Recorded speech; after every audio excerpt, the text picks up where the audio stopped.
Good evening. Thanks for joining us. This is the regular meeting of the City Council of the City of Cottonwood, Arizona, to be held April 18th, 2023 at 6 p.m. Let's ask our Deputy Clerk to take the roll, please. Councilmember DeWillis. I am here. Councilmember Duvernay. Here. Councilmember Karat. Present. Vice Mayor Wilden. Here. And Mayor Lemsky. Here. Thank you. And please stand to join me in the Pledge of Allegiance. I pledge allegiance to the flag of the United States of America and to the republic for which it stands, one nation, under God, indivisible, with liberty and justice for all.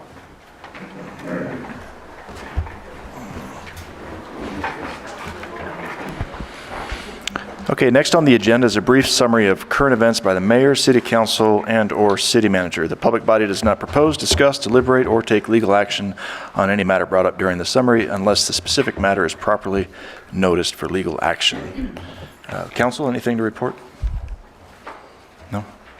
Just got two things real quick. I was able to give a State of the City address to OLLI, the Osher Lifelong Learning Institute, up at Yavapai College. Week before last, it was pretty well attended, and let folks know about the vacancy that we're going to approve this evening for our council to see if we can get any folks up there interested in serving with us. And just yesterday, I met with some district rangers from Prescott National Forest on some fire mitigation work that they're going to be doing on this side, in this side and the other side of the mountain. But I did let them know that we're having some issues with sheet flooding as well here in the Verde, and that we wanted to loop them into that conversation. So just wanted to follow up with council on that, let you know that we're going to broaden our discussion on that topic. And that's it. Mr. Rodriguez, do you have anything? Thank you, Mayor and Council. I only have one item here. Inspiration Apartments are beginning work on the Candy Lane traffic signal for their main entrance on State Route 89A, and it's currently scheduled to be completed by mid-June of this year. So it's going to be much needed intersection. Thank you, Mayor and Council. Thank you. Okay, next up is call to the public. This portion of the agenda is set aside for the public to address the council regarding an item that is not listed on the agenda for discussion. However, the council cannot engage in discussion regarding any item that is not officially listed on the agenda for discussion and/or action, and comments are limited to a 3-minute time period. Okay, thank you. Okay, so we have a pretty good sized stack here of folks that want to speak to the council. So you're going to get 3 minutes each. Many of you are familiar faces, so we're going to get through this just as efficiently as possible. I think you all know the drill, but I'll just recap some of the highlights. We're going to be respectful. Right, we're going to be respectful of our time. So when the 3 minutes is up, you'll hear a little chime. That'll be your signal that your time is up, and please make way for the next person. Please address your comments to council, and don't turn around and address them to the public. We can't answer your questions. If you have specific questions, we simply can't answer them. It's not meant to be a conversation. This is just your opportunity to speak to us. And with that, I think we'll go ahead and call up our first speaker, is Jet Foley.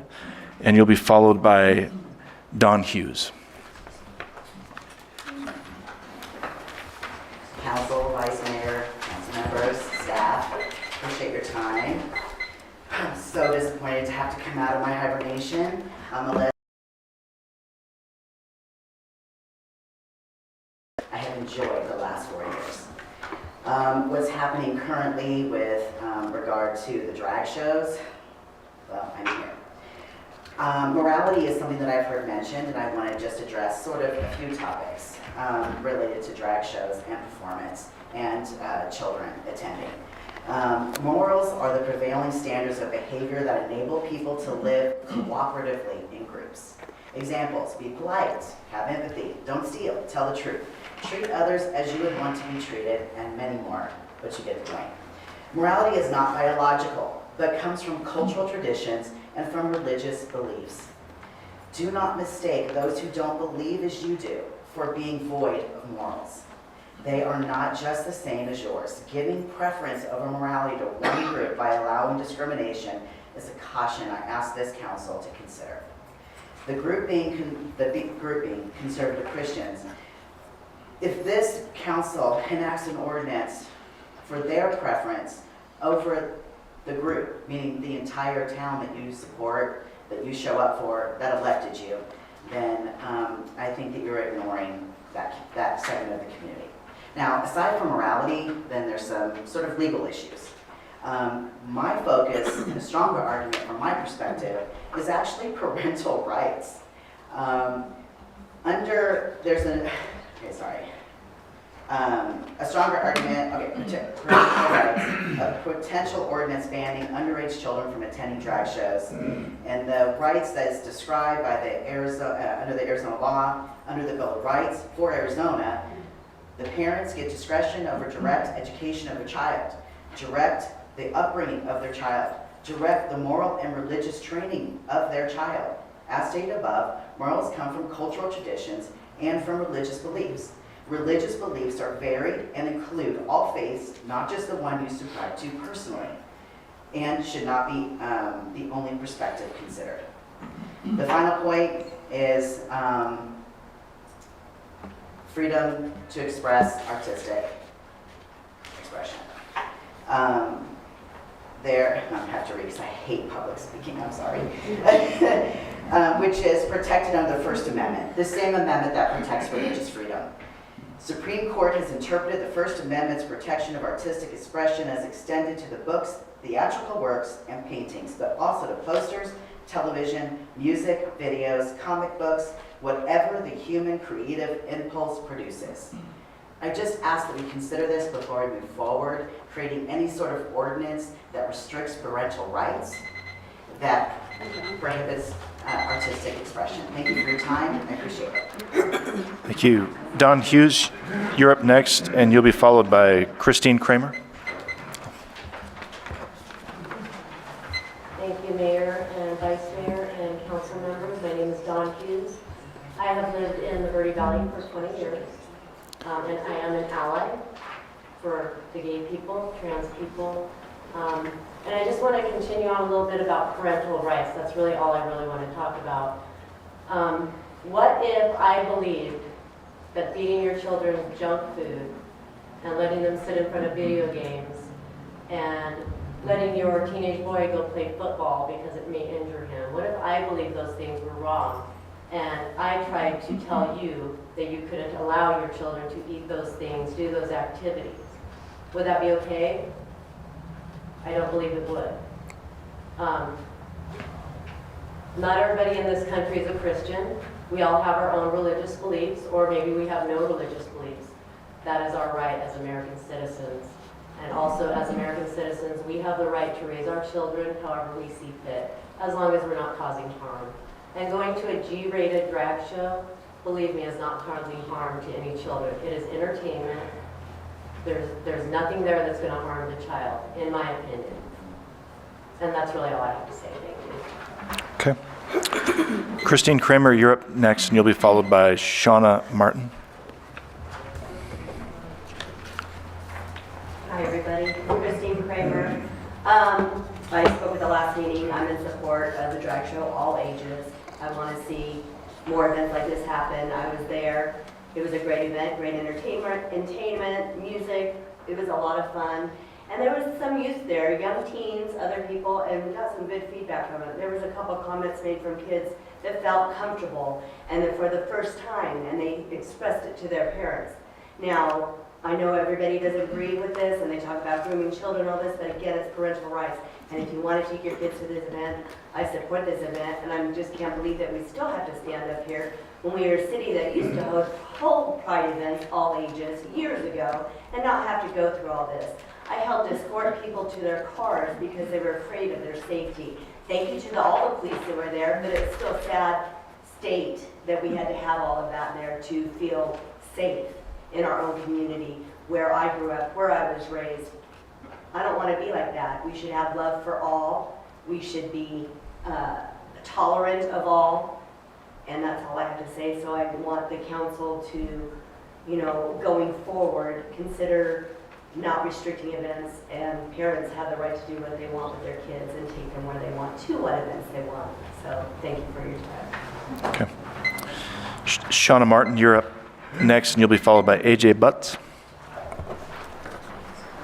Hello, everyone. I just wanted to say that I went to the event. I did not take my kids because I've never been to an all-ages show. I've only been to 21 and up. And I wanted to check it out for myself and make sure that I would feel comfortable with my children being there because I would love for them to be there. And it was fantastic, far beyond my expectations. I expected at least a little bit more raunchiness than there was at all. So I think it's a really thin line if we start restricting things that really are maybe something that people don't agree with but are not harmful. What's next? And I do want the right to raise my children how I want them to be raised. And one of the most important things that I want them to know is that we cannot judge others and that we have to be tolerant of everybody. Okay. A.J. Butts, you're up next, and you'll be followed by John Mitchell. Good evening. I'm A.J. Butts. I am a member of Verde Valley, which is a group that I learned about while I was at the recent Pride event in Old Town. It was, as Shauna said, a really fantastic event. I also did not bring my child to this event because I'd never been to a drag show of any sort, and I was interested to see what that was like. So I was pleasantly surprised to see that other parents did brave the face of all of the adversity coming up to this event, and did bring their children out. One of them was celebrating their birthday, and Miss Nature brought the child up on stage, and everybody sang happy birthday to her, and it was just a really special moment, I could tell, for her, to be surrounded by so much love and support. And you know, when the performers would come up and you know, perform in front of children and things, they would do like little curtsies, and it almost was like watching a Disney princess, you know, appreciate her crowd. So it was a really awesome experience for me that I would like to see more of in the future. And I also just thank you guys for allowing it to happen. So thank you. All right, John Mitchell, you're up next, and you'll be followed by Mel, I believe it's Gugula.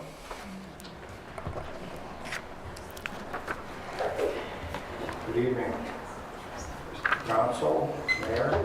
I've got a few items I wanted to address. First of all, last meeting I attempted to speak and I submitted one of these yellow sheets. I don't know what happened to it, but I wasn't able to speak. It appears that maybe you don't want to hear what I have to say. You all know pretty much what I'm going to say, I guess, and that was borne out this last week at the event, by the way. I want to address, well, before I get started, I guess, and I'm probably going to run out of time. I think it's convenient, and I want to address this to you, that you have been asked countless times to put this item on the agenda, to which you've rebuffed us continually. And the last I knew, there was about 1,500 at least people who signed a petition to get it on the agenda and are against this type of activity in public buildings. It's not that we're against it, and we know people have the right to do this kind of thing if they choose. And nobody's arguing that point. But the fact of the matter is, not only two of your present council people support, but you have chosen to mitigate this whole issue to in a situation where you can't respond. I think that's really inconvenient, not only for the public, but it makes you look like a fool, in all honesty, Mr. Mayor. And furthermore, I wanted to bring up, okay, there was an ordinance that was put in place. I don't know whether you're aware of this, in 2001, Ordinance 401, that clearly addresses all these items.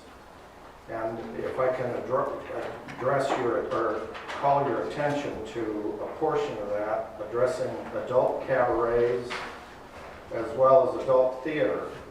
And the ordinance goes on being ordered that none of this activity can take place within 500 feet of, let me read this. Let's see, conditional uses, yeah, it's under item C, adult uses. This is section 201. And it goes through and talks about, I know I'm going to run out of time, but it goes through and talks about there can't be any alcohol, any behavior such as this near an entire list of items that you've got in here that I knew this was going to happen.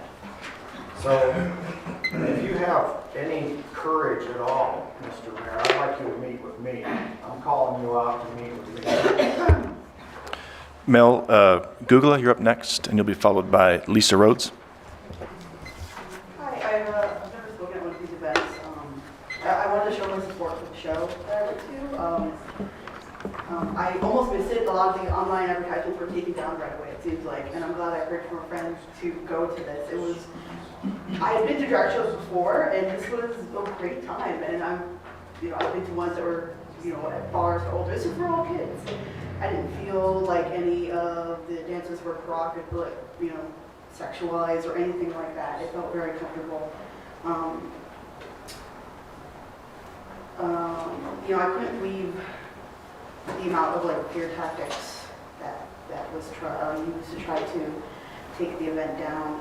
I think that's why I've been so quiet in this town. I felt like there's not much support, but seeing the event and how many people were there made me feel more comfortable to be able to out more in town. I've lived here for 40 years and I've seen more hate than love, and I want to see more love because I wish I could have seen that in my town growing up too. Maybe could have saved me a lot of years of shame about myself, a lot of sadness and pain, and I think a lot of the kids that have gone to the event might not have to go through similar things that I had to go through.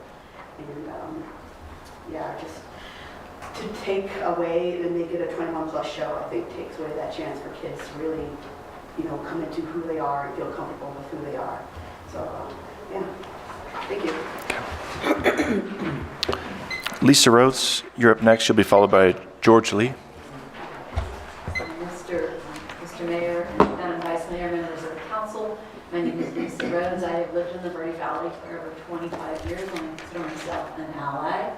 I wanted to remind you all that drag is an art form that has been around since ancient Greek and Roman times. There are many modern TV shows and movies that have featured drag characters like The Andy Griffith Show, I Love Lucy, Women's Heroes, MASH, Mrs. Doubtfire, all very family-friendly, G-rated entertainment, just like the drag show on April 8th. Now, I don't know if any of you attended the show, but if you have, you would have walked into a sold-out venue, kids, parents, grandparents, everybody really enjoying the very G-rated entertainment. I mean, honestly, these drag queens could have been performing at Disney World. It was very G-rated. Everybody was having a good time. The things that the protesters brought up were just completely unfounded. Drag queens are performers. They are not pedophiles. And honestly, I think this is really more about the LGBTQ community and the fact that these radical churches and other hate groups don't believe that the members of that community should have the same rights to life, liberty, and the pursuit of happiness that the Constitution guarantees to us all. So I would encourage you, Mr. Mayor, Madam Vice Mayor, members of the council, to please continue to support these kind of shows that show support for our LGBTQ population of all ages. And I really look forward to the next show, and I do hope we have alcohol next week. Thank you. All right, George Lee, you're up next. You'll be followed by Sharon Bonney. Hello, thank you for allowing me to address you. I am a resident of Rimrock, but this is an issue which I find very personally important to me. I was notified basically just a few days before the event that there was going to be a huge protest against the activities. And I wanted to make my presence felt by being there in person. And I was there from about 2 o'clock in the afternoon until the show started, and then I attended the show. During that time, there were about 3 or 4 of us originally, just sitting peacefully.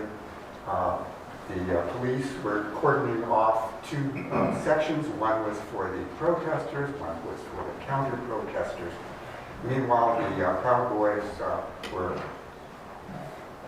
gathering nearby, and about an hour and a half before the show was to open, they started coming and infiltrating our area. They came and stood right behind me within inches. They did this for other protesters, and their presence was clearly meant to be intimidating.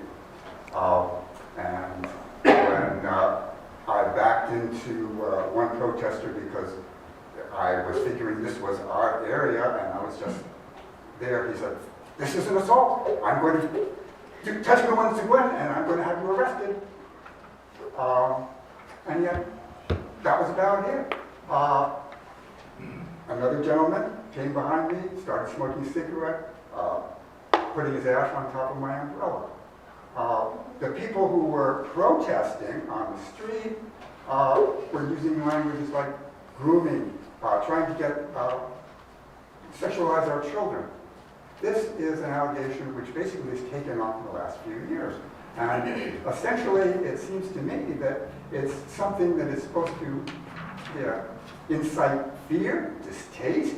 Oh, let's protect our children. But there is no grooming. Grooming is in fact been declared by the Human Rights Council as a slur against the LGBT community, and is used basically to intimidate and create a hostile environment for them. And for a whole group of people to come in and say, this is what the whole show was about, was frankly, I think, trying to instill an opinion from one side by causing harmful criticism about the people who were simply putting on a performance. There was one teenager who came up and thanked us for simply being there. And I wanted to say that that probably made more effort or than anything else. Thank you. Sharon Bonney, you're up next, and you'll be followed by Julie Fernat. Good evening. The City Council allowed an event on April 8th in one of the public buildings. The City Council allowed the event to be labeled family friendly. The constituents of the council members want to know what definition the City Council uses for family friendly. Does the City Council go by what the event organizer says?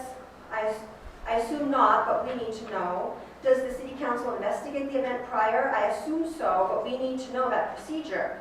What criteria does the City Council hold for an event to allow children? Where is the written definition for family friendly? And the written legal rules for an event to allow children? Thank you. Okay, Julie Fernat, you're next, and you'll be followed by Molly Heckman. Thank you. Okay, thank you for that. Thank you, Mayor. Thank you, City Council, Vice Mayor. I'm going to try to go fast because I know we only have 3 minutes. I do want to say a lot of people in this room are talking about, the influence this is going to have on the youth, because in their opinion, you are either a boy or a girl. And we all know from school that is determined by your chromosomes.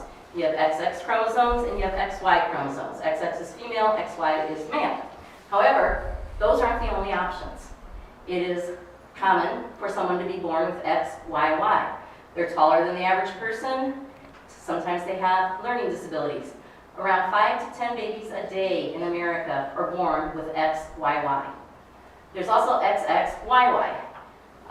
They are usually infertile. They're usually assigned male at birth. But they, I'm sorry I got in on this, but they have chromosomes from each gender. There is also XYYY, it's also called 48, where people are taller than normal. They do suffer learning disabilities and they are infertile. There's X, which is also called 46XX because you're missing a chromosome. These people are born with male genitalia, they have smaller testicles, they're generally infertile. This happens when there's an exchange of genetic material between the chromosomes pre-birth. There is XY with female genitalia. XY is considered male, but there are people with XY chromosomes that are born with female genitalia. There are also genes within each of those X and Y chromosomes. The X chromosome has over 900 gene variations. The Y chromosome has over 55 gene variations. This brings us to a total of 8,324,608 possibilities for your sexual chromosome gene variations. It's not all just this or that.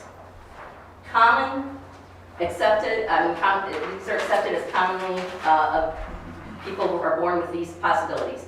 You have XX and XY. You have XXY, you have XXXY, you have XYYY. There's also XO. I don't know if any of you have heard of XO.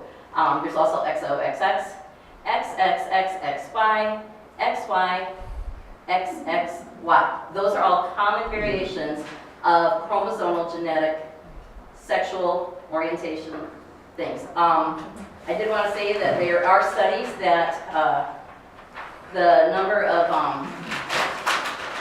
XG28, which is the gene variation 28, is highly prevalent in gay men. So, you know, when people are saying that you're influencing these kids and then you're going to make them become gay, many of them are just simply born with XG28. I mean, we could do this, you know, in a college setting, and we could go into this in a lot more detail. I'm just trying to give you an idea of what's out there. Okay, Molly Heckman, you're up next. You'll be followed by Tiffany Lord. All right, thank you so much for allowing us up here today. I have the privilege of not only attending the A.R.S. Pride Tour, but also being a part of the counter-protest. During the show, I saw families enjoying their evening, laughing with their neighbors, and drag queens lip-syncing to old radio hits. They resembled Dolly Parton and Miss America more than the spreading gold strippers you were warned about. No lap dances were given or clothing removed. Many of those dollars tipped were immediately given back into the community. I saw organizations from the area coming together to share information and register people to vote. I have personally attended many drag shows across the country, and this was by far the most G-rated and community-involved drag show I have ever been to. I also had the privilege of walking some of their cars after the show. One family who brought their child for their birthday told me it was the best birthday they ever had. I could feel the excitement radiating from that child. Another family declined my offer to walk with them, but their young tween told me how wonderful it was to have been able to attend this event with their family. The only time I saw a child in distress was about 40 minutes in, when I went to the restroom. As I waited in line, a family of 4 walked in asking if there were extra tickets. The bathrooms are by the front door. As the family entered, the entryway was flooded with profanities and screams from the protesters outside. When the family was told the show was at capacity, one child started crying. Not only were they disappointed they couldn't get in, but they also didn't want to walk back through the yelling, screaming men at them. The yelling men who were screaming profanities at them. We tried to fill the child with as much courage as possible before the family left. If any parent had to explain to their child that night what a pedophile is, it's because a defamatory title was yelled at them as they walked into the building, not because their child was a victim of one. If any child was traumatized that night, it was because of the sundown protesters who forgot this was supposed to be a family-friendly event and decided to parade and verbally abuse those different from them, so much so that it represented more of a witch hunt than a protest. Overall, this event had a positive impact on Cottonwood. One child even told their parents they were finding who they want to be after attending the show. Please do not allow yourself to be bullied into making events like these 18 or 21 plus. A beautiful thing was created on the 8th, and you will be doing a huge disservice to this community if you hinder that growth. Thank you. Tiffany Lord, you're up next, and you'll be followed by Chris Hall. Citizens Council, Mayor Tim, I've been watching at home for the last 6 weeks of a new baby, but I wanted to thank you guys in person from sailing through all this bullying, negativity, intimidation, endless hours of irrelevant Bible references, and I'm just here to support an all-age event ongoing. Miss Nature through a very wholesome event, as you've heard. My table, I sat with a woman and her son, the grandmother. They just embraced this young man to songs like pride-related theme songs, empowering these young kids, and I couldn't help but, be overwhelmed with happiness for this. Talented performances all across the board. I'm from LA, I've lived in the Bay Area, I've traveled to many countries, maybe 15, and as a girl, I was always amazed with how people chose to live so differently in different places, and their uniqueness and their variety of peoples.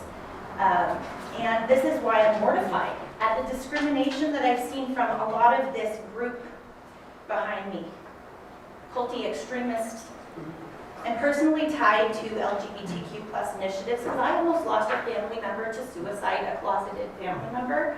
I cannot imagine a world without this person. And it's because of groups like this. Their intimidation marginalizes these people into quiet and hiding, suppression. When we moved to the Verde Valley, I was hoping to experience more Pride events with my family and thrilled when Miss Nature's Pride Tour was posted, and it was a huge success. More sustainable change is in place due to this organizing. We have a local Verde group in place that is thriving. It is important. Events like this create sustainable change, and it's positive. As a business owner, I realize many of my customers are international tourists traveling from all over the world. We don't want to be known as a Cottonwood that is overrun by bigots. We embrace all peoples here at Cottonwood and the Verde Valley. And I am proud to support the LGBT community and diversity and inclusion. Okay. Chris Hall, you're up next, and you'll be followed by Randy Burdett. All right.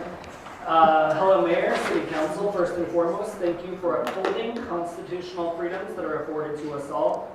My understanding is that the opposition is continuing to make this topic a point of discussion.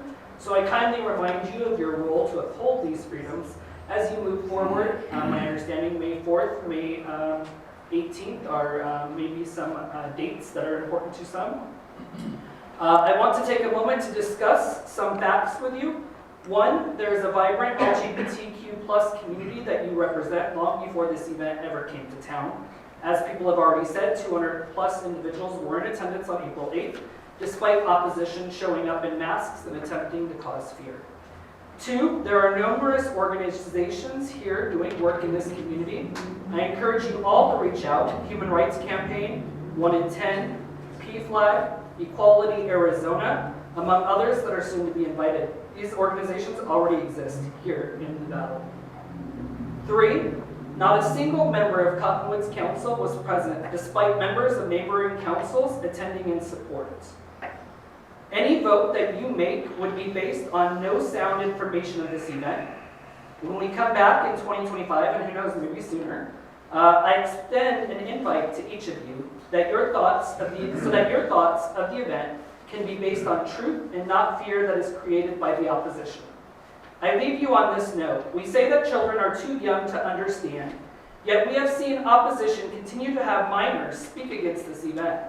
How is it that children can speak against an event they have no understanding of, yet be praised for their words? How can we send children to sermons where the LGBTQ plus community is denounced? While I do not have the same views of these children, and while I pray for the gay children that were literally had their hands placed on them by their parents to speak against these events, it goes to show that children do understand the issues at hand. Let's not hurt the children relying on your support to protect them, their constitutional freedoms, as well as their parents. Okay, Randy Burdett, you're up next, and you'll be followed by Donna O'Daniel.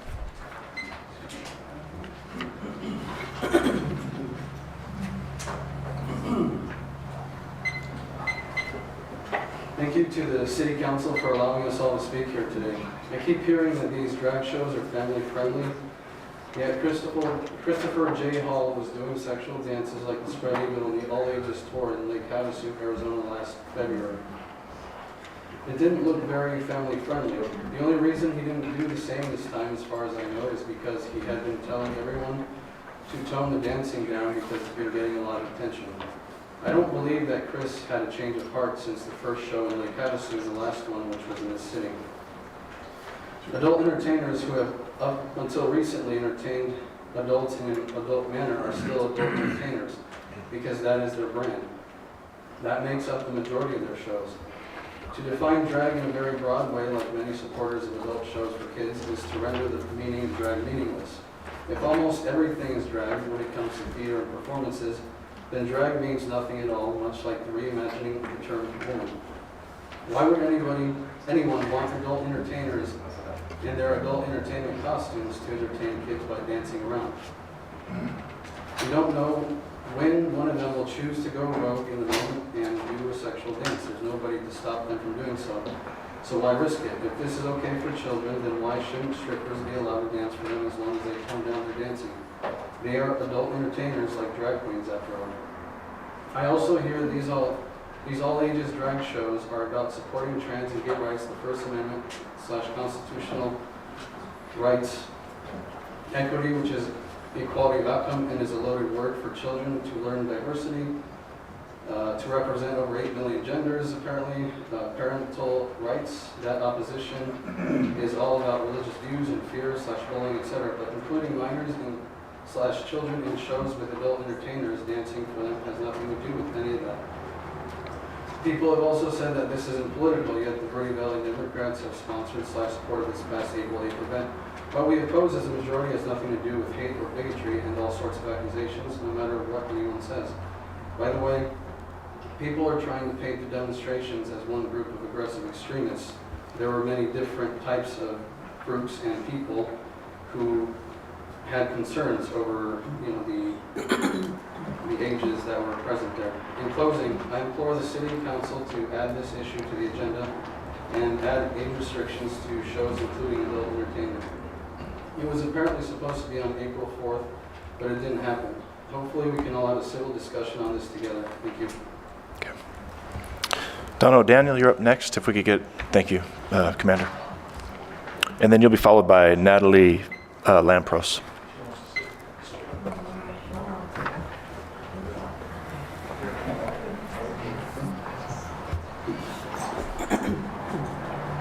Mayor and City Councilors, the rhetoric espoused at the City Council's last meeting illustrated the great divide between Christians declaring that they do not hate trans people and those in favor of the trans agenda accusing the Christians of hate, and some said violence. But how many recent acts of hatred and violence by Christians have we observed? None. However, consider this. Recently, 3 children and 3 adults were murdered inside a Nashville Christian school by a gender-confused woman, and Minnesota Lieutenant Governor Peggy Flanagan then displayed her shirt that read, "Protect Trans Kids," along with a knife. The Trans Radical Activists Network sponsored a Trans Day of Vengeance on April 1 in front of the U.S. Supreme Court. Other trans militants stated on social media, quote, "Every day is a trans day of vengeance." One sign ominously read, "Decapitate anti-trans feminists." This is what it looks like when a subculture makes victimization and violence central to the group's identity. On April 7, police in Colorado Springs arrested William Whitworth, who portrays himself as a female for allegedly scheming shootings at schools and churches. At San Francisco State University, collegiate champion swimmer Riley Gaines was ambushed and assaulted by trans activists for supporting women's sports. During an appearance on ABC's The View, host Joy Behar asked left-wing actress Jane Fonda how best to respond to Christians in America. "What do you suggest?" Behar asked. Fonda responded twice, "Murder."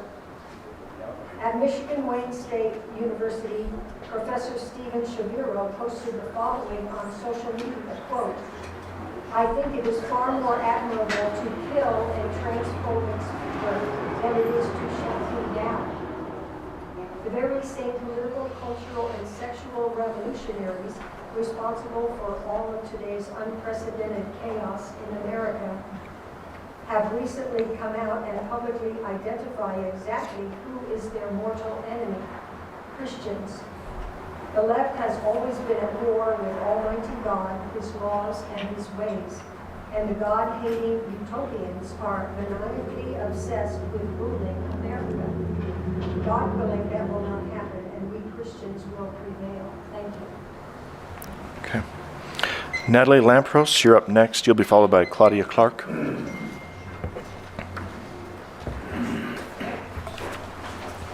Hello. Christ himself wore a long dress and duster from Chico's, Margaret Cho. I'm a left-leaning Christian, an Orthodox Christian. When we ban drag events in a town, where do we stop? Let's talk about clergy, imams, priests, and other members of religious clergy. They wear dresses and robes, will they be banned too? Cisgender women wearing pants with short hair, will they be banned too?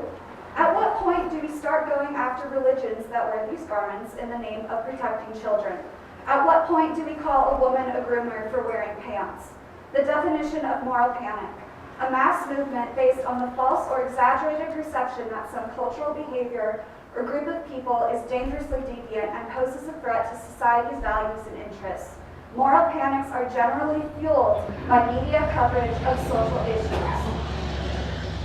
As a Christian, I know that Jesus said, "What you do to the least of these, you do to me." When I worked at a tasting room down the street, I had customers from all over the world, gay, straight, and even drag performers. At what point are we going to hold a moral panic over tourism, one of our #1 incomes as a town? I implore you to continue your support of the LGBTQIA community in Cottonwood. It is a matter of life and death for many of us. I implore you to look within and be on the right side of history. Thank you. Okay. Claudia Clark, you're up next, and you'll be followed by Kathy Ransom.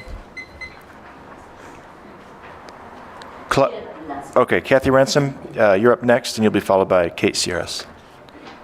At the drag show on April 8th, many arriving audience members and counter-protesters were accosted by protesters with a question: why children? The question was rhetorical because the protesters were not interested in real discussion.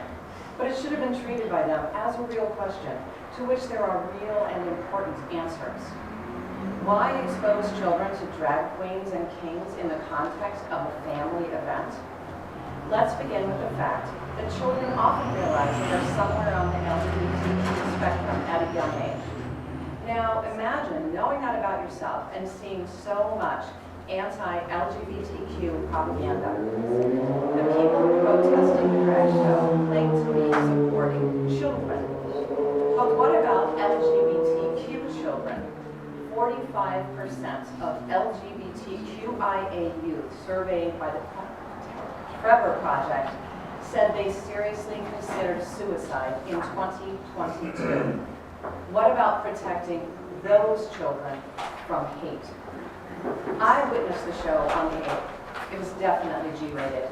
No innuendo, no wink wink, nod nod, just beautiful dresses and lip syncing. And enough makeup to make Dolly Parton blush. No spread eagle splits, which were so much a part of past testimony and brought up yet again tonight. Not one of those costumes could have supported the spread eagle splits. The dresses were far too fine for that. The show was much more innocent than any Super Bowl halftime show of the last 10 or maybe 20 years. Back to the question, why children? To me, it looked like the answer was twofold. First, growing up LGBTQ in rural parts of our state can be hard. This show is like a beacon of friendship to let LGBTQ youth know that they are not the only one. They are part of a small but vibrant community of talented and creative people who have a lot to offer our world.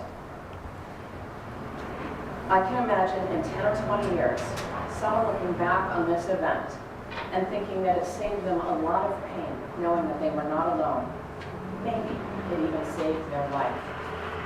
To me, that's a valid reason to welcome this show, this family-friendly show, back to Cottonwood anytime they would like to grace us with their presence. Secondly, heterosexual youth are invited so that they learn that being a member of the LGBTQIA community is part of the normal human range of sex and gender expression. Nobody will make you gay at a drag show, they're not even going to try because they know they can't. Songs from the Los Angeles Gay Men's Choir being pure satire. All right, Kate Sierras, you're up next. They pretty much said everything that I wanted to say, so I just want to say that I'm a homeowner of Cottonwood, and I fully support this event, and I hope there are many more. Okay. All right, thank you, folks. With that, I'll close the floor to the public. Appreciate your time this evening. And we'll go ahead and move on with business then. First up is approval of the minutes of the regular meeting of March 7, 2023, and special meeting of April 10, 2023. And I'll motion to approve those minutes. Second. Okay, Mayor made the motion, Vice Mayor seconded it. All in favor? Aye. Aye. All right, that's approved.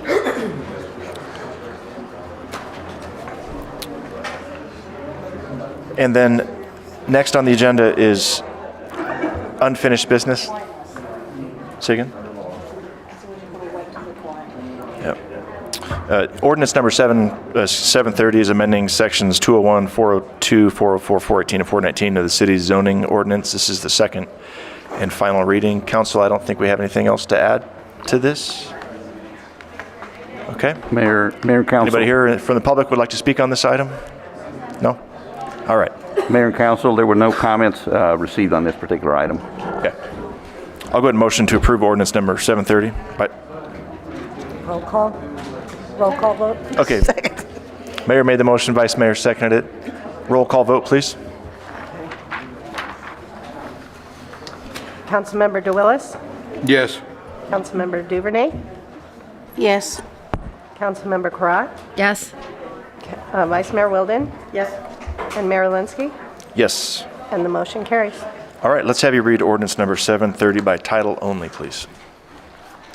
Ordinance number 730, an ordinance of the Mayor and City Council of the City of Cottonwood, Yavapai County, Arizona, amending the zoning ordinance by amending sections 201, 402, 404, 418, and 419 regarding drive-through facilities, initial zoning on annexation, height regulations, and show animals. Great, thank you. All right, folks, for those sticking around, please have a seat and try to be as quiet as possible. We're back in our old chambers, which is not the most ideal location, so sound carries a little too easily in here, so if you could keep your voice down, we would appreciate it very much. Next is consent agenda, and the following items are considered to be routine and non-controversial by the council and will be approved by one motion. There will be no separate discussion of these items unless a council member or citizen so requests, in which case the item will be removed from the consent agenda and considered in its normal sequence. We have 3 items this evening under consent. First is new liquor license application, O12 Restaurant, for Ryan Whitner Anderson, applicant for Merkin Vineyards, Hilltop Trattoria, located at 770 North Verde Heights Drive. Item 2 is return of FAA fiscal year 2019 entitlement grant funds. Item 3 is resolution number 3170, adopting owner-occupied housing repair guidelines as required for the use of CDBG funds. Is there an item that a council member or citizen would like to have pulled? If not, I'll motion to approve the consent agenda. Second. Okay, Mayor made the motion. Vice Mayor's quick to second. She's beating you all to the punch. All in favor? Aye. All right. The consent agenda is approved. Let's have our deputy clerk read resolution number 3170 by title only, please. Resolution number 3170, a resolution of the Mayor and City Council of the City of Cottonwood, Yavapai County, Arizona, adopting owner-occupied housing repair guidelines dated April 2023 in relation to the application for fiscal year 2023 Community Development Block Grant Funds, CDBG, for an owner-occupied housing repair activity. Okay, thank you. Okay, folks, new business. Following items are for council discussion, consideration, and possible legal action. First up is resolution number 3169, approving a minor amendment to the city's general plan, changing the land use designation for approximately 8.3 acres of land located at 1875 Mayberry Ranch Road from very low density to planned area development. Good evening. Thank you, Mayor, City Council, and Community Development. I bring the proposal for Green West at Blazers Ranch, the PAD zone change, so this will cover the resolution and ordinance 734. I do have a brief history of this site. In 1993, Yavapai County approved the use permit for the current use as an entertainment venue. In 1999, Yavapai County reviewed the use permit. In 2002, the property was annexed into the city of Cottonwood. In 2003, A.R. 20, agricultural residential zoning, was adopted. 2010, the city of Cottonwood granted a conditional use permit for the current use as an entertainment venue. In 2022, the city of Cottonwood granted a conditional use permit modification to allow event use as well, and to extend the use from the 6-acre property to the adjacent 2.3-acre property. It has since been combined. Both parcels have. Project details. The request is for land use designation change from very low residential to planned development. The second request is for a zone change from agricultural residential to planned area development. PAD zone change is subject to the master development plan. Any significant change would require a PAD amendment to be reviewed by the Planning and Zoning Commission. The parcel in total is 8.32 acres. Its current use is an entertainment event venues. The proposed use is the entertainment event venue with hotel with a retail shop inside. The project is a phase project. The first phase will include a glamping area. There will be 15 park model guest units. This is actually 11 Conestoga wagon guest units, 1 Conestoga bar wagon, and the old digging pool. This will also include Western Boulevard. There will be a building facade adjacent to some of the park model guest units along the boardwalk. There will be an entry gate and decorations. And the ceremonial grounds will have updated landscaping. There will actually be landscaping throughout the glamping area, Western Boulevard, and ceremonial grounds. Phase 2 will include 2 hotel buildings with 40 guest units, a lobby, bar, breakfast area, and a retail space. This is the land use designation map. The area here is our site, 8.32 acres, surrounding is State Parks land, which is designated as public, semi-public land. This is our zoning map. The entire parcel and all of the state parks land is agricultural residential. This is the current site plan. This is the Blazing M Frontier Town, the Gulf area. This will not be included in the Dream West Master Development Plan. This is the existing parking area. Right here is overflow parking. And this is where all the development will occur. This is the newly proposed site plan that's in the master development plan. The areas in green are existing. Again, the Frontier Town will remain intact.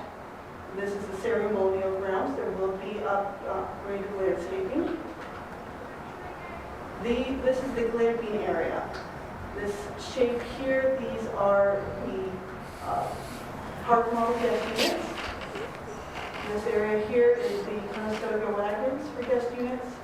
This is the bar wagon and the pool area. For phase 2, these are the 2 hotel units here. This unit here to the north will have the lobby in it. This is the proposed parking. I'd also like to point out throughout here, there is additional parking for the park models. This is the overflow parking that the applicant has discussed with State Parks. This is the overall site plan. This is the proposed landscape plan. As I said, throughout here there will be new landscaping throughout, including the ceremonial grounds upgrade. These are conceptual images for what that is in the master development plan. This is that entry gate, Green West. This is adjacent to the parking lot, so we're actually looking west in this rendering here. These are the hotel units. This is another rendering of the boardwalk area. These are the hotel units here. To the west, this is that building facade. It hides the park model units there. And this is the hotel, different rendering. This is a live rendering of Western Boulevard. Again, these are all conceptual. This is not exactly how it will look. The floor plans, this is the first, for the north building, this is the first floor plan to the left and the second floor plan to the right. For the south hotel building, first floor plan to the left, second floor plan to the right.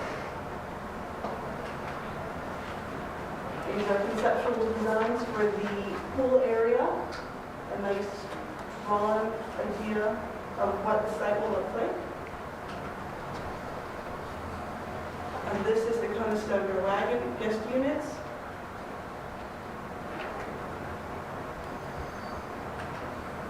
The park model units.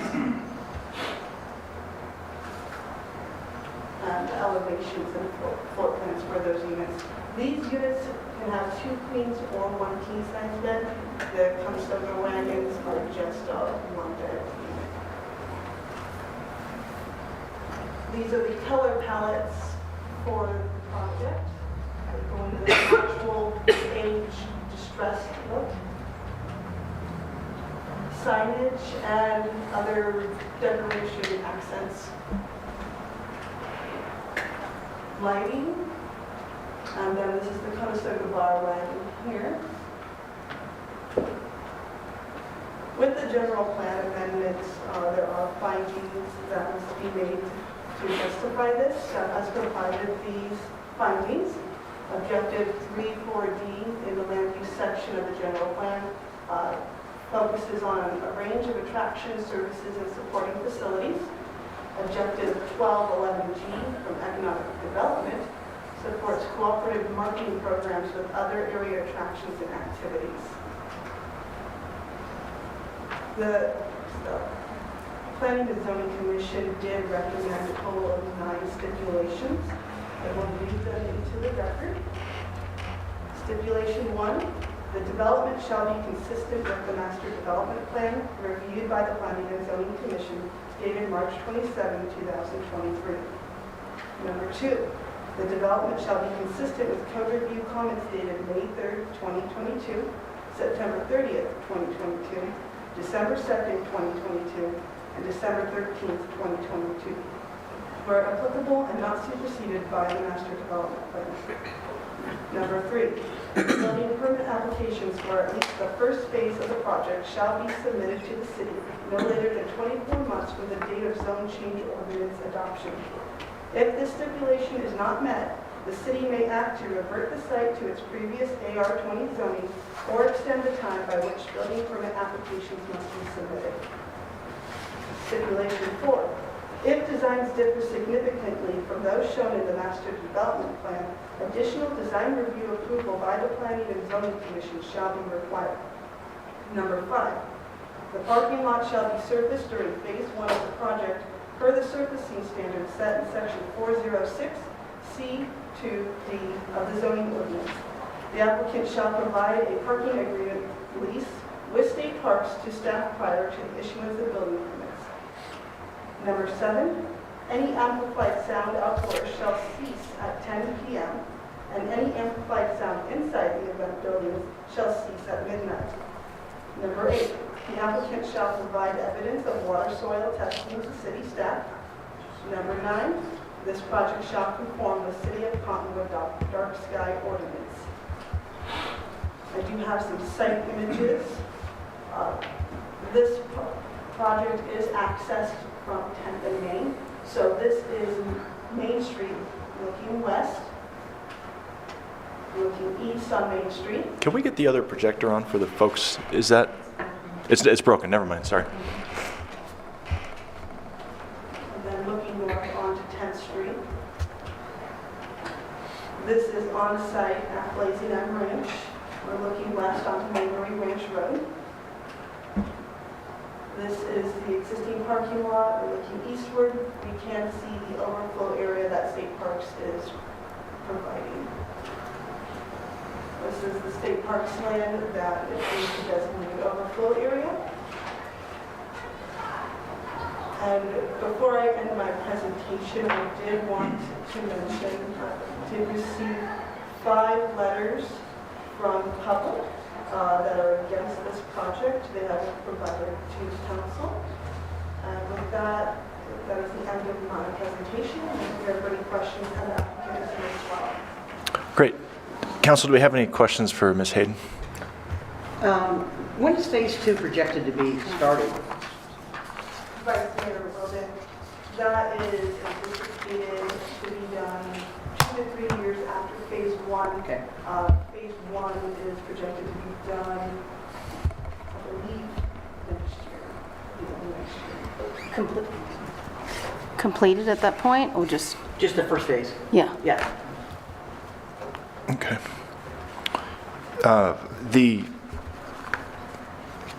Talk to me about the floodway there. I'm assuming that it's all been looked at and they're well above that floodway with all their development with the hotel and everything else. Mr. Mayor, the hotel will be out of the 100 and 500-year floodplain. Okay. I did fail to mention that there are 2 septic tanks that are proposed to be put here. The project is not on city sewer. And this was stipulation number 8. The Planning and Zoning Commission did add that on due to the septic tanks being present in the floodplain. Got it. And I thought that there was an easement given by State Parks to connect to their sewer system that the city maintains. Is there a reason why they weren't able to connect to the State Parks sewer? Mr. Mayor, that is the first I'm hearing of this. I can get the applicant up to answer that question. Okay. Mayor, Council, there was an easement back when Mabry's owned that particular property. I'm not sure why they did not connect at the time. Okay. Well, we'll wait for the applicant to come up then to explain that. And then the paving surface, what is that proposed to be for the hotel parking? Is it just asphalt, or are they going to do any kind of pervious paving there? Mr. Mayor, they do not specify the asphalt. They did say that it will be able to it will meet fire requirements. Okay. Okay. So it could be a variety of surfaces, right? We've allowed for different surfaces, correct? Yep. Okay. Ordinance allows for alternative paving services. Great. Thank you. The overflow parking, could you bring up that picture which showed the overflow parking? Like the one that showed them both together. Like, so do they have to drive through the Blazing M Ranch parking to get to theirs, to the overflow? Councilmember DuVernay. So this right here is Mayberry Ranch Road. If they enter here in this loop, they can access this overflow parking here.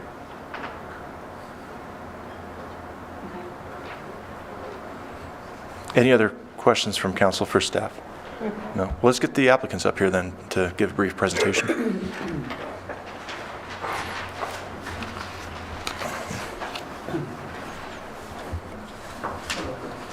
Welcome. Good evening. Thanks for having us, Mayor, Vice Mayor, Council members. Would you mind just quickly introducing yourself? And Sure. My name is A.R.S. I'm one of the owners of the Blazing M Ranch. It's been my dream to put together this proposal ever since we purchased the property about a year and a half ago. We've been managing it for the past 2 years. We did bring the Blazing M Ranch out of the COVID non-operational time period, which was about 16 months. We've been working with the Mayberrys very closely. In fact, Lori remains a consultant who works with us for our group tour operations. And we bought this property knowing that the Mayberrys had always had a vision and a dream for putting some sustainable housing and lodging projects on it.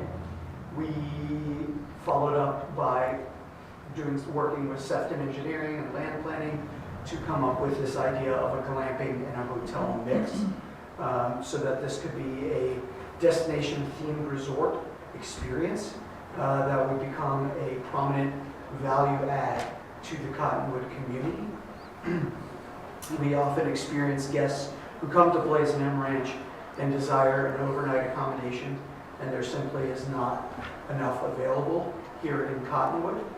And so we do feel there is a demand that is needed. We feel like we'd be able to offer them a really interesting, unique perspective, not only doing a chuck wagon dinner theater, but also staying in an 1880s style Wild West adventure hotel glamping experience.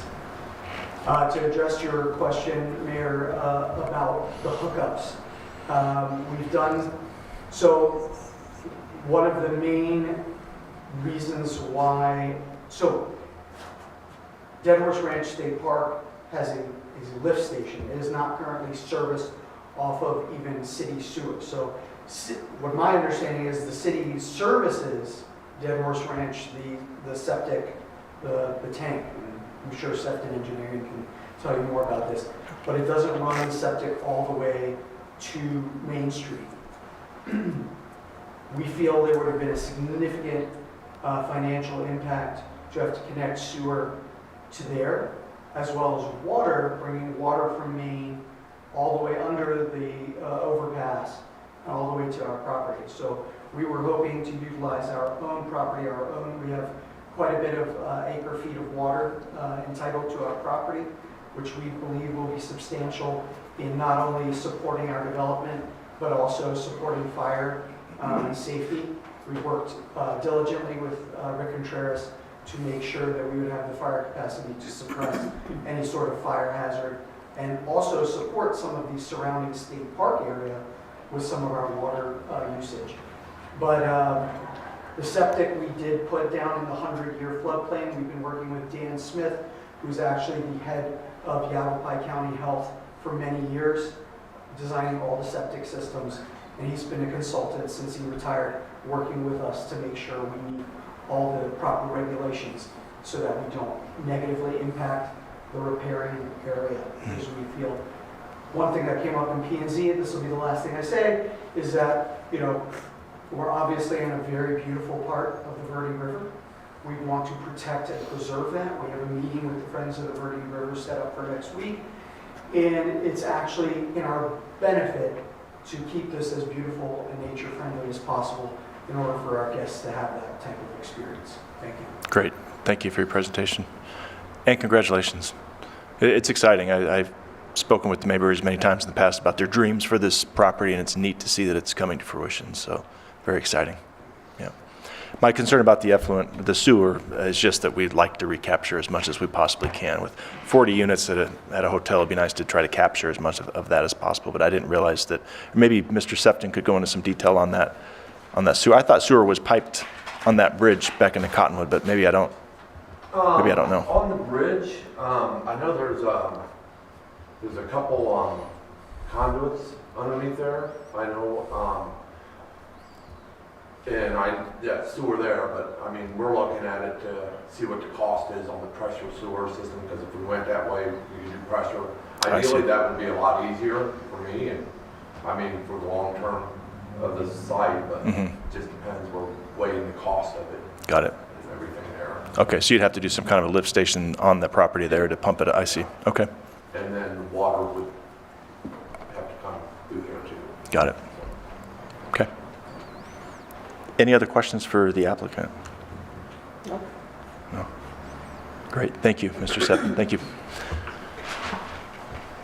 All right, council, how do you feel? Are you comfortable with P&Z looked at it? They made their stipulations. They all look great to me. Yeah, this is a major influence for our quality of life here. And it's a major project and it's first class. I am completely in support of this. I think we need it. And I know the property well. The Mayberries are just first class and you all are as well. So thank you for bringing this. I'm in favor of it. Okay, if there's nothing else, I'd take a motion on that resolution. I move to approve with my glasses. Mayor? Yes. Will you be allowing any public comment on this before we? Oh, public? On the resolution or the ordinance? That would be probably on the resolution itself, any comment for the project itself. Okay, are there any folks from the public that would like to address the council on this item? Yes, sir. Yeah, come on up, introduce yourself My and name's Derek Palisari. I just had a question in regards to the traffic, potential issues on 10th and Main there. Is there any future thought of lights, or it's already a bear to get out of there with the little traffic that we have down there? So that would be the only thing I would think to ask on that project. Sure, great. No, thank you. Great, that's a great question. Yeah, we are looking right now at a design for 10th and Main that would help flow traffic a lot better. And council met just last week, I believe, to discuss that intersection in particular, as well as all the improvements that we're doing on Main Street. And a roundabout seems like the best solution and would be an A quality roadway 20 plus years into the future. So that's more than likely what we'll do there. And hopefully prior to phase 1 being complete, but that's yet to be determined. Yep. Okay? Okay, go right ahead. Okay, I move to approve resolution number 3169, approving a minor amendment to the city's general plan, changing the land use designation for approximately 8.3 acres of land located at 1875 Mayberry Ranch Road from very low density to planned area development. I'll second that. So Vice Mayor made the motion, Mayor seconded it. All in favor? Aye. Aye. Oh, I'm sorry. Roll call vote. Sorry, folks. Sorry, my bad. Councilmember DeWillis? Yes. Councilmember Duvernay? Yes. Councilmember Karat? Yes. Vice Mayor Wilden? Yes. And Mayor Linsky? Yes. And the motion carries. All right, let's have you read resolution number 3169 by title only, please. Resolution number 3169, a resolution of the Mayor and City Council of the City of Cottonwood, Yavapai County, Arizona, approving a minor amendment to the city's general plan, changing the land use designation for approximately 8.3 acres of land located at 1875 Mayberry Ranch Road from VLR, very low density residential, to PLD, planned area development. Okay, good, thank you. Okay, thank you very much. Let's move on then to ordinance number 734, amending the zoning map to change from AR20 agricultural residential to PAD planned area development for approximately 8.3 acres located at 1875 Mayberry Ranch Road. This is the first reading, and you went over everything, so I don't think there's anything left to do, but have our deputy clerk read ordinance number 734 by title only. Ordinance number 734, an ordinance of the Mayor and City Council of the City of Cottonwood, Yavapai County, Arizona, amending the zoning map of the City of Cottonwood, Arizona for a parcel of land, APN 406-36007Q, so as to change certain district boundaries and classifications thereof from the present zoning designation of AR20 agricultural residential to PAD, planned area development. Okay, great, thank you. So we'll bring that back for a final vote. And next is, and congratulations to you all. Yeah, thank you. Next is an annual report regarding the city's general plan 2025. Thank you, Mayor and Council. Gary Davis with Community Development. State law requires staff to annually report to the council on the progress in implementing the current general plan. This is not related to the general plan update process we're doing for the next iteration, the next 10-year phase of the general plan. This is for what's in place right now. In your packet, there is the report, which is in the form of a table listing all the goals and objectives from the current general plan, and at the very right-hand column, in italics, there's a comment on recent activity on that.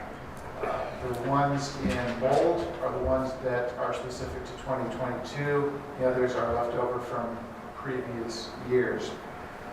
The way the objectives are written, sometimes they are pretty broad and aspirational, and sometimes that's why there's comments like ongoing. Yes, we continue to do that, support this, encourage that.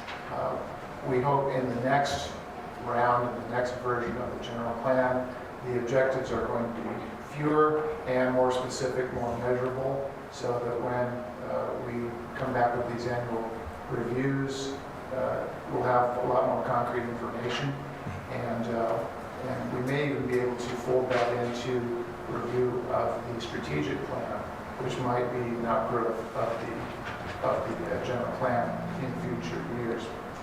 The Planning and Zoning Commission reviewed this plan, or this report, and recommended forwarding it to the council with no changes necessary. We don't need a vote, we just need to present it to you, and if you have any questions or discussion, happy to answer. Okay. Council, any questions for Mr. Davis? No? Okay. I'll say I'm pleased to hear that you want to try to tie some more, tangible metrics and stuff, or, goals that are more specific that you can actually check a box. I think that'll be really helpful, because the ongoing, it just makes one wonder, what are we doing? Yes, yes, Mr. Mayor. A lot of those, like I said, support this, encourage this.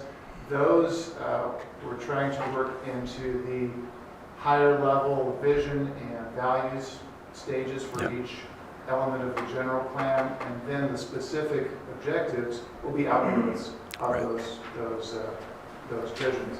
Which reminds me, pretty soon we'll be coming to a council work session to update you on the progress we've made with public comments on the vision and values in our first phase of public meetings, and our survey, which is online, which hopefully people will still sign up for. And we'll be taking those comments through mid-May. Mid-May will be the Planning Commission meeting where we'll be presenting all the results of the surveys, and again presenting the proposed vision and values statements that are being written as a result of comments that we're getting from the public. Great. All right. Well, great work on this. Thank you. Anything else from council? No. Okay. Good. All right. Next is item 4 under new business: acceptance of the resignation of Tosca Henry from the Cottonwood City Council, declaring the seat open and establishing a process for filling the vacancy. Mr. Rodriguez, you want to take this? Do you want me to take it?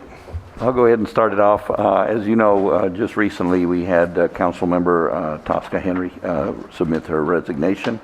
No reason needed and no reason given. From here on out, we've got to set up the procedures first of all, we need to accept her resignation, and then we need to set up the procedures for which and how do we go about recruiting another council member. I did forward some steps that we followed in the past. Mary Ann graciously gave me an outline of how we've done it in the past to recruit council members, and we've done that in the past. Councilmember Wilden, as you may recall, you were recruited to fill a spot vacancy at one point, and then actually decided to torture yourself for another 4 years. So, hey. Anyways, Mayor, I did forward the outline to you, and I will be forwarding the outline to Tammy, who is helping us out now as interim city clerk. We do have some staff members available to us right now that have offered to continue to help. Amanda Wilbert has offered to her services to help with the recruiting process.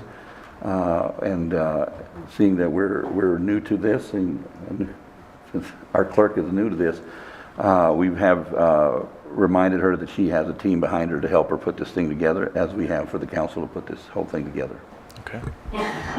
Great. Well, council, we have a couple options. A special election, I think, is really not an option. It's quite costly, and there's only a year and a half left on the term, so I don't know how much interest we'd get for all the effort involved. So I think our options are to put the word out on the street and try to gather some interest. And in the past, I know we've asked for a letter of interest and maybe a resume, interviews in public, and then we make our decision. I agree. Does that seem like a good process? Okay. Was Debbie the first one? Have we never had a process in place for this before? Or? Oh no, this happens fairly often. Yeah, in fact, I was appointed to council under the process that was very similar a lot of years ago, but it happens from time to time, and so most often when it does, I'd say the only thing that we've if somebody, and this has happened too, if somebody resigns very early in their 4-year term, we'll often appoint until the next election. So we get somebody elected as quickly as possible. But I don't, in my recollection, we've never done a special election for an appointment. Actually, we have, Mayor, some time back. It's been a while since we've done it. Traditionally, if it's a vacancy with a relatively short term, we wait till the election comes up. In this particular case, we're still quite a ways away from the election, so it'd be probably wise to go ahead and try to move as quickly as possible and fill the spot. Okay. So I know Ms. Wilbur would be happy to help us. Council, do you want, how do you want to proceed with the appointment? Do you want Amanda and I to work together on questions in the interview process and then the appointment process, or do you want to have more of a hand in that process? Okay, what would you like to see? Now, what I mean by hand in it, I just mean, obviously this council is going to interview and appoint, but how, mechanically, how do you want to do that? Do you want to do that the same evening? Do you want to have a say in what those questions are? Do you want to just have letters of interest and we randomly interview them when they come up, or how would you like that process to look like? Well, having them do a letter of interest is just like when you're running, getting your signatures. And I think a basic resume, but saying a full-out resume might be a deterrent to a lot of people, because I didn't have to apply with a resume. Okay. So I think a letter of interest, making sure they live in the city, and then maybe we could figure out some questions and have them. Okay. And so by figuring out questions, do you want to just direct your questions to Amanda and then she and I work together through that, or do you want that to come back to you for final approval? Can we see the ones that we've asked before or not? You have those? I'm not sure if we have them or not, because I wasn't involved in that process last time. We can definitely look and see if we can find those. We can probably go back to the previous meeting minutes and find what those questions are. Okay. I'm just trying to figure out a way we can expedite the process without too many clunky public meetings. Right. So is it okay if we just, and I'm looking at our attorney, can we just direct our questions to Amanda and then she get back to council with? Yeah. Yeah. So, you guys have discretion here, but you could all send questions that you have to her. She could look for prior questions. And then, if you scheduled to have interviews, you could, clearly the manager or mayor can go forward and kind of whittle those down. So this is your process. So certainly, though, if you all want to individually email questions out to get it going, that's something cities do regularly. Okay. But is it okay for Ms. Wilbur to shoot those questions back to us and ask for a thumbs up from council, and all of us approve the questions and then bring it to a meeting? So the council, you can all provide her questions, and when she assembles them all, she could send all of the questions to you.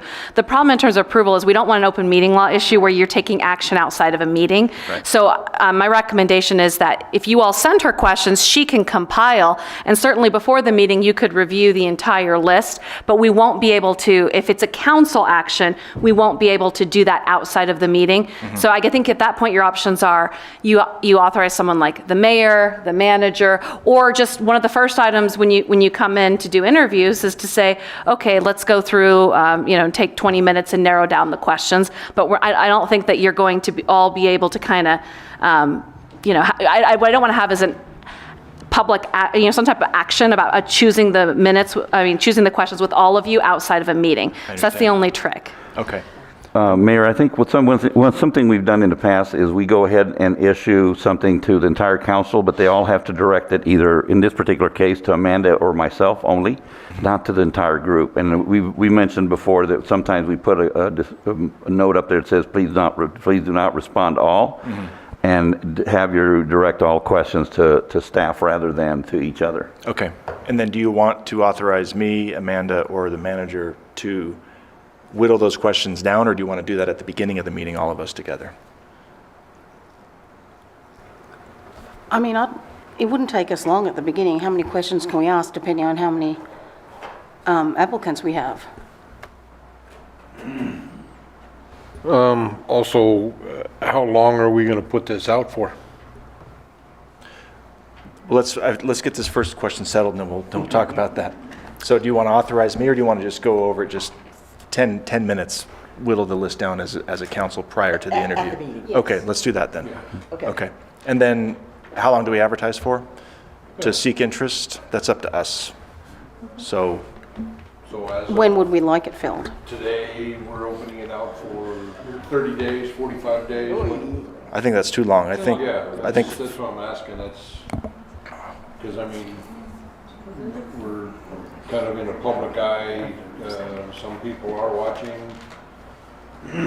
I think we Could very could, well be interested. We put it in the work session in May, or? yeah, we could do interviews on the 9th during the work session of May and make a decision during regular meeting. I think that meeting might be full. Oh, May 9th? Well, we could push it off till the 16th as well, or we could do it on the 2nd of May. We can always do a special meeting if we want to do that specifically. The question I posed to Amanda was traditionally, what would be the minimum we would go to in a regular employment situation? And that would be about 2 weeks. If we need to go a little bit further, we can. But we don't need to prolong it very much. And if we want to go get something out there, we can put out PSAs, put it out on our social media to get some sort of recruitment effort going.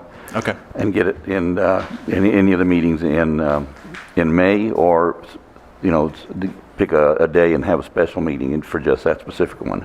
Okay, so we'll advertise, so we'll open it up for 2 weeks.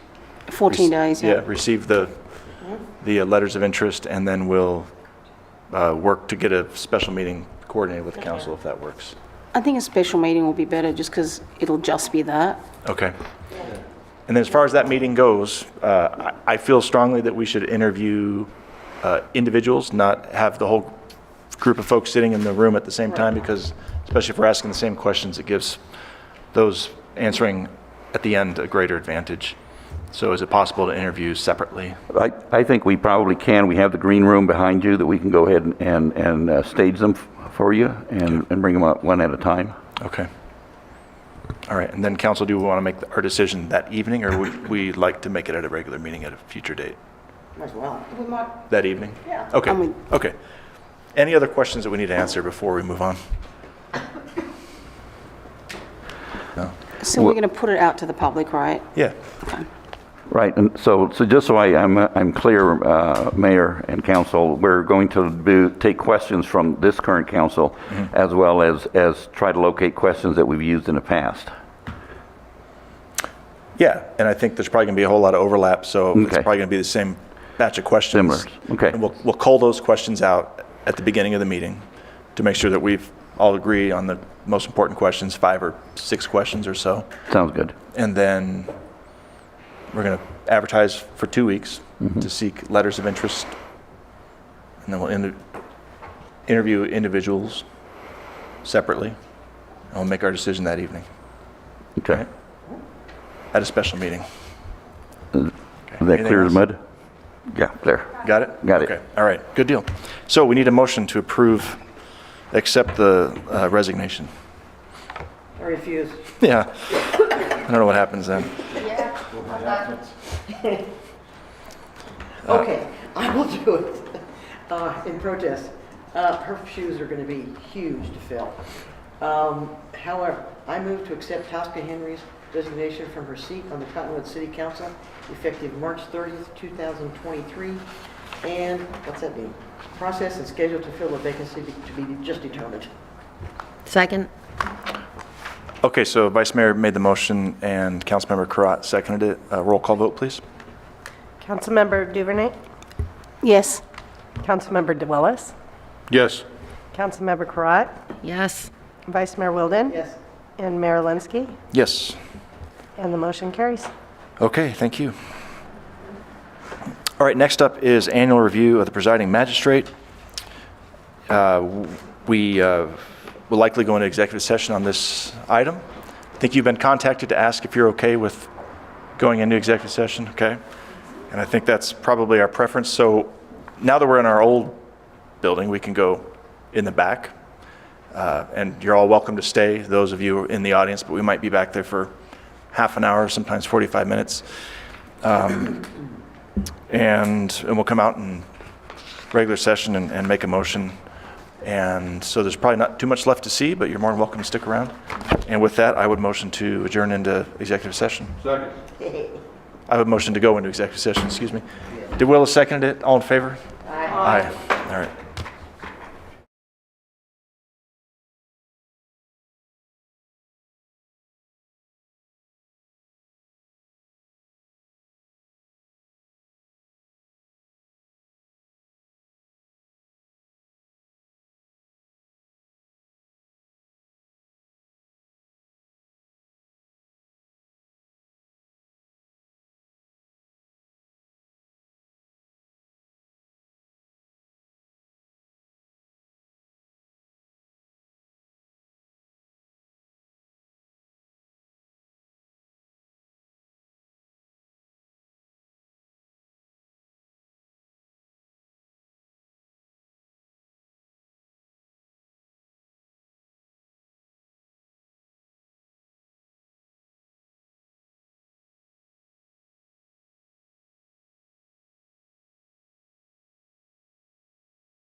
session, and we have completed our evaluation of our magistrate, and high scores from all. I think you're doing an excellent job on our behalf. We thank you so much, and we're lucky to have you. Very, very lucky to have you. We also saw your previous contract and the proposed contract, and discussed that as well in executive session.